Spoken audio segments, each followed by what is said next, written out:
Bonjour à tous. Alors là, on passe à la phase vraiment concrète.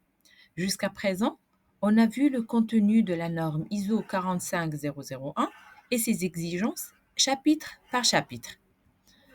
Alors, dans ce module, on va voir comment on met tout ça en place dans une entreprise réelle, étape par étape, jusqu'à l'obtention de la certification.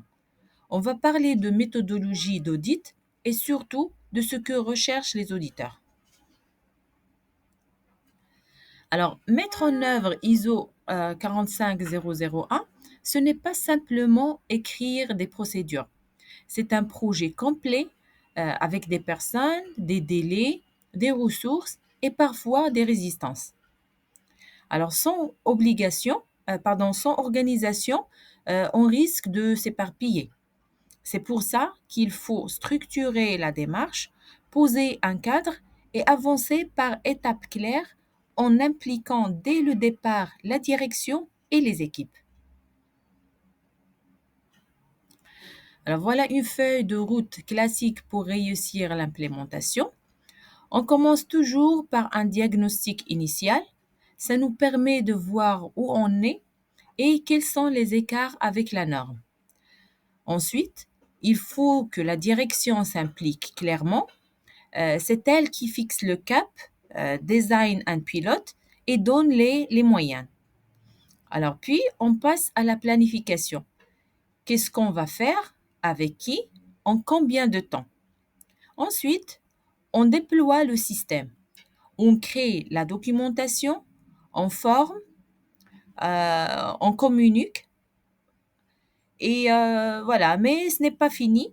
Avant de faire venir un certificateur, on doit faire une auto-évaluation, euh, audit interne, revue de direction, traitement des écarts. Et enfin, on peut se lancer dans la certification externe avec un audit blanc si nécessaire pour s'assurer qu'on est prêt. Alors, l'audit se déroule en deux temps. Une première phase documentaire, puis une phase sur le terrain. L'auditeur va vérifier ce qui est écrit et bien compris, appliqué et efficace. Alors, il va poser des questions aux salariés, observer les pratiques, rechercher des preuves. Ce qu'il veut voir, c'est un système vivant, pas juste des classeurs remplis. Alors, et selon les résultats, il peut accorder la certification, demander des actions correctives ou, dans les cas extrêmes, refuser. Mais en réalité, s'il y a eu un vrai travail sérieux, la certification est accessible. Alors, ce que les auditeurs vont vraiment examiner, ce sont les éléments de fond.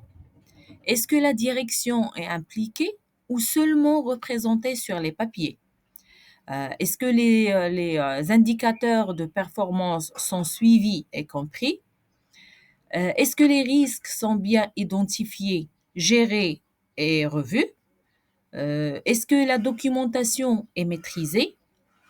Ils vont voir aussi est-ce qu'il y a eu vrai et est-ce qu'il y a une vraie communication et pas juste un affichage. Alors aussi, est-ce qu'on sent une culture sécurisée ou bien de sécurité partagée dans tous les niveaux? Et surtout, est-ce que les problèmes sont traités, corrigés et améliorés? Ce sont ces points qui font toute la différence. Alors voici quelques conseils tirés de l'expérience terrain. Ne gardez pas le projet entre experts. Impliquez les équipes dès le départ. Alors faites un lien avec les systèmes externes, qualité, environnement, sécurité.